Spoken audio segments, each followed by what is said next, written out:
On RB&D Reviews, James Franco stars in a reboot of the cult favorite Planet of the Apes film series, Rise of the Planet of the Apes.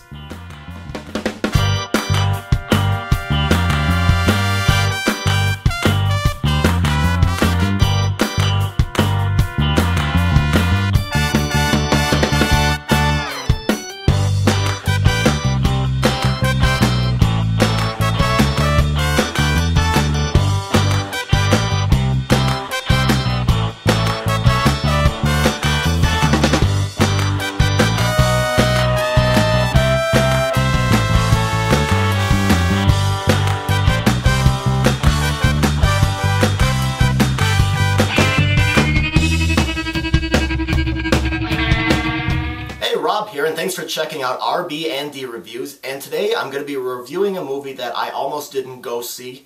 Kind of like what happened with me and Scott Pilgrim vs. the World last year.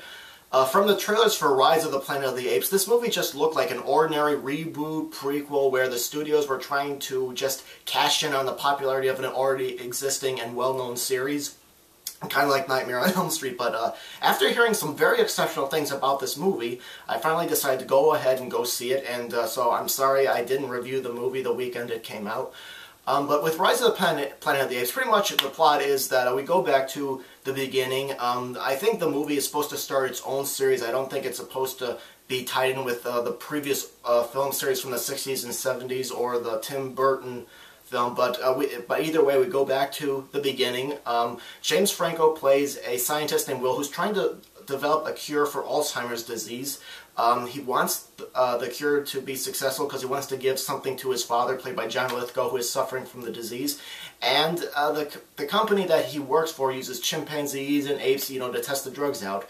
One day after a test has very, very destructive results, a batch of them are going to be put to death, but one of them had a baby named who's going to be named Caesar, named after Julius Caesar. Will takes him home, and the film follows Caesar growing up in Will's care and all that. But one day after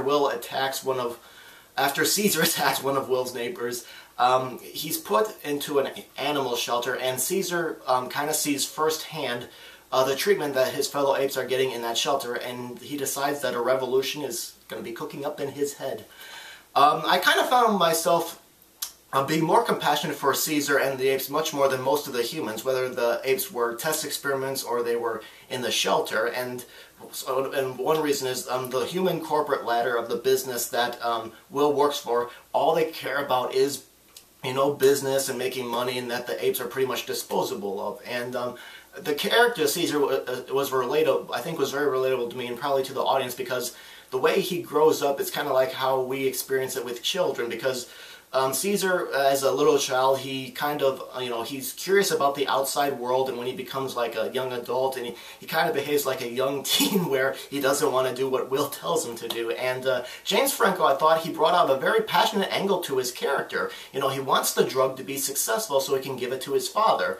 And he was one of the few humans that I rooted for in the movie as a result. And the apes themselves, I thought for the most part they looked real, although sometimes they could have jerky movements, so even though they were computer animated, a lot of times I forgot they were, but there were sometimes I was reminded that they weren't real. The Rise of the Planet of the Apes, I give them credit for being smart and having a strong moral message behind it, and, feeling for the main characters, but I've kind of felt like the movie maybe moved a little bit too fast. Like I was trying to put a whole lot into this movie, and it felt like some of the story plots I felt weren't really given a chance to develop. And what I liked about the older Planet of the Apes films was they took their time with the development. You got to spend time with the characters and see the problems that they are having, and you get a little bit of it here. Like there's a scene where Caesar's planning his revolution in the shelter where it slows down and you spend time with him kind of plotting, if you can call it that, but I just felt like the pacing of this movie was probably a little bit too quick, and a lot of the scenes were like under a minute, or it felt like a few seconds, to me it just moved a little bit too fast. But even though I felt like Rise of the Planet of the Apes was not as good as some of the other Planet of the Apes films, this one did put in an effort with having a thought-out story and having an interest in the characters, unlike a lot of the other blockbusters that this year that didn't have it. I think Rise of the Planet of the Apes, I'm going to give it a see it in theaters verdict. I mean, it is probably one of the better summer movies, and if you haven't caught it in theaters, I hope you go ahead and do so. So that's my review of Rise of the Planet of the Apes. Feel free to leave any comments about the movie if you have seen it or about this video, and I greatly appreciate it. Thank you very much for watching, and hopefully we'll see you next time on RB and D Reviews.